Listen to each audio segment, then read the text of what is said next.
What's up, people? We're here at Krabbefontein today in the mountains to enjoy some good coffee, good spirits, and come along with us as we go through the day. We're just gonna do quick introductions, and let's do what our expectations for the day. My expectations are good vibes, a lot of fun, and also a whole lot of coffee.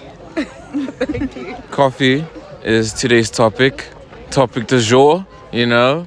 Enjoy the music, enjoy the video. Let's go on to the next.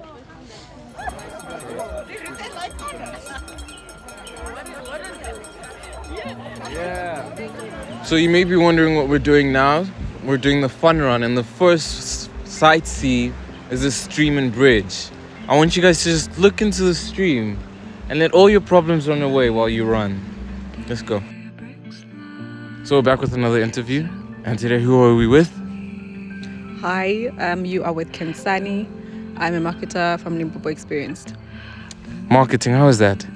It is amazing. It's basically selling everything that people would not even think it's possible to sell. Seems fun. It is a lot of work, and yes, like you say, it is a lot of fun. Yeah. So now we're out in the mountains. How does the space make you feel? What's your relationship with it? Firstly, I'll speak about Zanin, my relationship with Zanin. It's home.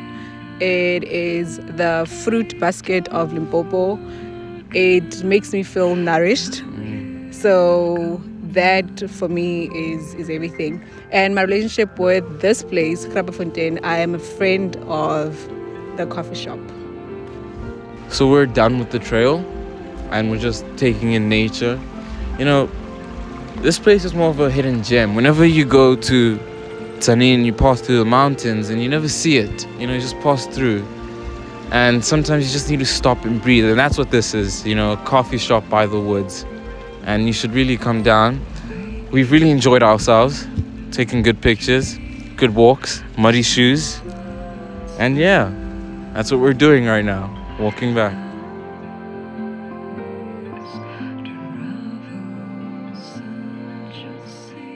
So our topic for the day is, how was the run? We'll begin on this side. How was the run for you? It was okay, thank you. It was a bit tough. It was a very terrible. Why was it terrible? I don't know. It's for. It's far. And how was it? It was okay. It was a nice view, and yeah. It was very fun, but we got lost, and then we didn't count because we ended up somewhere not at the same place that we were supposed to. We all got lost. We got lost too. Yeah, we got lost very much. Yeah. Yes, it was very fun, but yeah, my legs. Yeah. The way we go down. So what are you guys gonna drink after this? Coffee. Yeah, Coffee. we already had. You guys gonna have more? Yeah. Maybe. Yeah. No. I enjoy, guys. Thank you. So how was the run? It was fantastic. It was tough, actually. Yeah, it's pretty much straight up this mountain. Yeah. But it was lots of fun. I can imagine. Yeah. Yeah. And how's the nature? How was the run with the nature? It was beautiful. It was quite nice running up through the plantations, but I especially enjoyed this section coming down through the indigenous forest here. Single track, just beautiful. Yeah. Let go of your legs and just run and have fun. Yeah. It was really nice. So what coffee did you have today? I haven't had coffee yet. What coffee are you gonna have today? If I'm honest with you, I don't drink coffee. You don't drink coffee. But I'm gonna have a hot chocolate. Yes. Yeah. Thank you. Enjoy the rest of the day. Thanks, bro. So how was the run for you? It was challenging, but it was good. I got hopelessly lost, so We all got lost. And how's the views? gorgeous, absolutely gorgeous. Yeah. What's your favorite drink after a good run? Iced coffee. Why iced coffee? It's just amazing. Iced coffee is amazing all the time. That is true. Enjoy the rest of your day. Yeah. How was the run? It was excellent. I got 4th place, sadly. I personally think I would have done better, but I took the wrong trail. Yeah. For 10 minutes and I ran into a dead end. Yeah, but it was excellent. It was beautiful when you reach the top of the mountain. Great view. I love this place. And I see you drinking a coffee. What are you drinking? Having a double macchiato. How was that? The first sip I burned my mouth, so I let it cool down for a bit, but now it's good. That's good. Strong, yeah. Enjoy the rest of your Okay, day. thank you. You too. So who am I here with today? Udit Krier. And this is a bookstore. Yes, my bookstore's name is Bookaholics. I've just started. I'm selling second-hand books, and yes, What is a bookaholic? somebody that just loves books. Yeah. Just feeling them in your hands, just imagining a book can take you anywhere in the world. I've just read a book, listened to a book on Audible about India. I've learned so much about India. Yeah. So you can take a book and you can go anywhere in the world or even outer space if you choose the right book. What is the importance of books in this technological day and age? I'm worried my kids don't like books as much as I do, but I hope that as they grow up, I set the example for them. I hope that one day they'll wonder, why did my mum like books so much? Because we keep on telling them a good book is better than the movie about that same book. Yeah. So, yes. Thank you. Thank you. And for all you bookaholics, come down and shop at Bookaholic. Thank you. Thank you. And planted the 800 trees, and when I did my first batch of coffee, there's YouTube videos for everything. So I think I took the coffee, took the seeds out, basically dried it maybe for a day or two, put it in a frying pan, roasted it. Frederick's already laughing, and I took a sip of the coffee and I was like, no, this is shit. And I walked away. Sorry, I swear a lot, so if it offends anyone. Some of the best coffees in the world don't make nice cappuccinos. It was roasted and selected for a completely different consumer. So, don't get stuck on the buzzwords. I think our aim as Krabbefontein, and I think, that's where Frederick also fits in, is in the end, we want to enjoy coffee and we want you to enjoy coffee. And as we grow our micro plots and our production, we also want you within that to have the opportunity to choose the blends or the coffees that you enjoy. That's our vision. I've begun with the coffee experience. We're starting cupping process. It's a very delicate process into making good refined coffee. Can you explain what you think cupping is? Well, what I think cupping is refining the beans to get the different flavors from the flavor wheel. The flavor wheel is very complex. We've got our first one, it's called honey. Honey. It smells like coffee, but like old coffee, It smells quite, I don't know, like furniture, old leather. It smells good. We've got washed. This has more of a darker note compared to the honey. The honey has a bit of a sweet. And we've got the Schultz.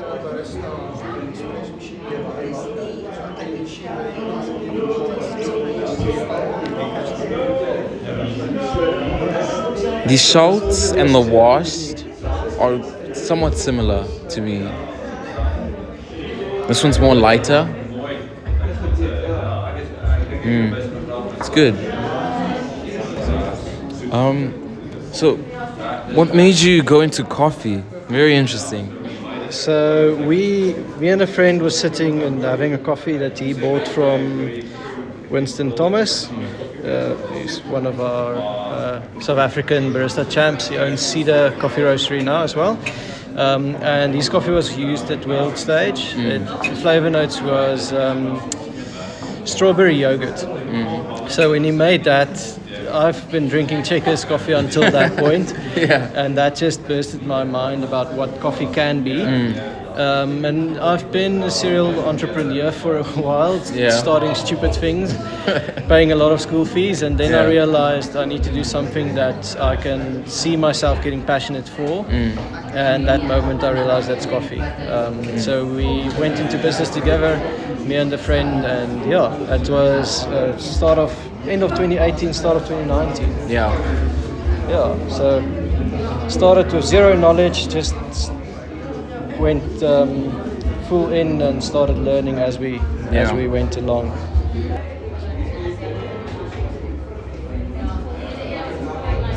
None of these coffees actually smell like the coffees you buy from. None of them smell like coffee that we know it. She knows the instant coffee. We want to know, what was your experience about the coffee? Okay, first of all, I'm not done, but the one that I've tasted, which is, I've smelled the coffee. These smell Like actual coffee, instant coffee. Do they smell like instant They coffee? don't smell like instant coffee. They smelled like roasted, brewed, you know, I took my time type of coffee. So, you know the stuff when people say take your time. Yeah. This is what they mean. Yeah. You must take your time because then you're able to produce the finest coffee. Yeah. I think I've smelled coffee that just did something for my palates without even tasting it. Yeah. It's You know, the difference between this and instant coffee, orange. it's, once you taste this, man, you can't go back to instant. Yeah, it's Instant amazing. seems too simple. This is complex. You know, it really introduces you. It is fine. It introduces your taste buds to something much better. Welcome to the final interview. I'm here with Xander at Krabbefontein. We just have a few questions for you. Can you please tell us how Krabbefontein came about? It's a long story, but as short as possible, we started experimenting with coffee up close to Devil's Cliff, and we saw that we can produce coffee with really good quality in Zanin. We tried to sort of just see how far we could push it, and once we realized the quality was really good, we actually bought this property and we didn't know what to do with the building, so we saw the opportunity to build a coffee brand around it. And now, I think all we want to do is just build coffee for South Africa. We're quite passionate about improving the reputation of South African coffees. That's very good. The name is very interesting. Can you tell the viewers at home what it means?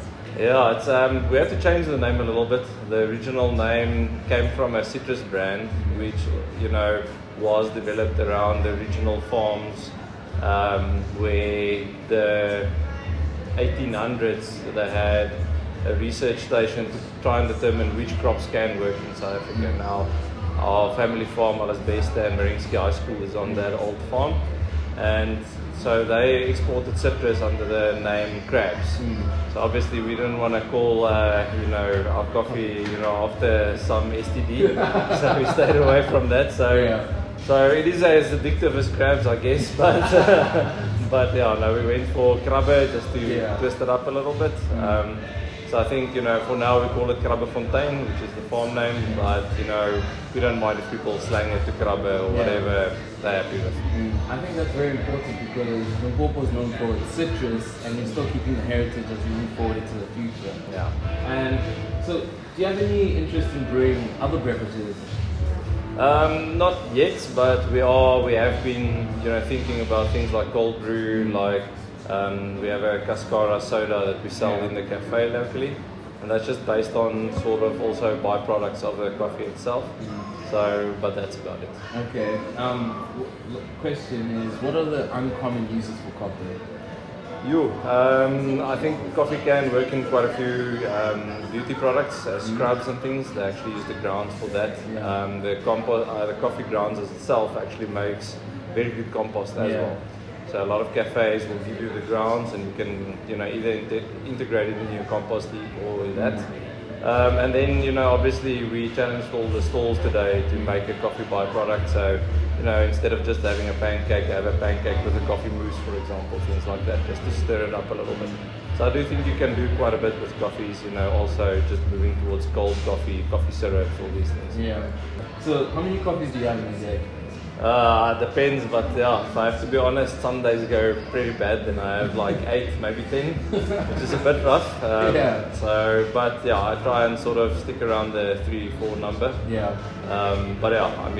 If I don't hold myself back, I'll overuse coffee for sure. Okay, as some sort of coffee master, when do you think kids should start drinking coffee? That's a dangerous question. Yeah. When adults are happy that they don't have to go to bed at 7, I think that's the safest answer. Okay. And our last question is, what do you love about this area situated in Zanin? Zanin, obviously I grew up here, but I think the way this place is always, even now it's winter, it's one of our dry winters, it's always green. I love the people. I think that's one thing that's beautiful for me.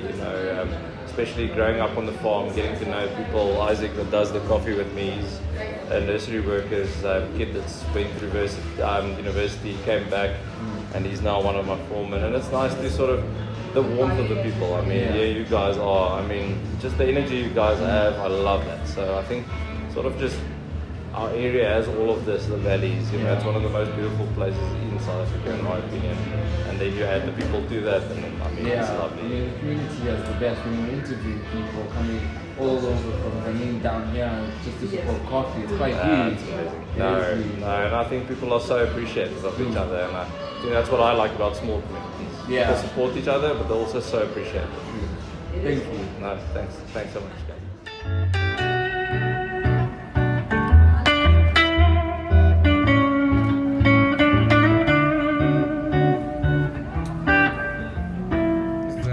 Today we're here with a very interesting person.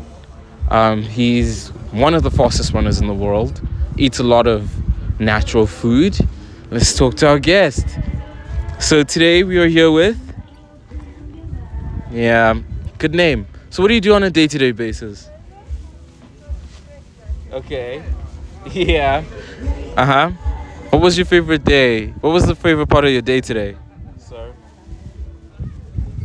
It was the eating.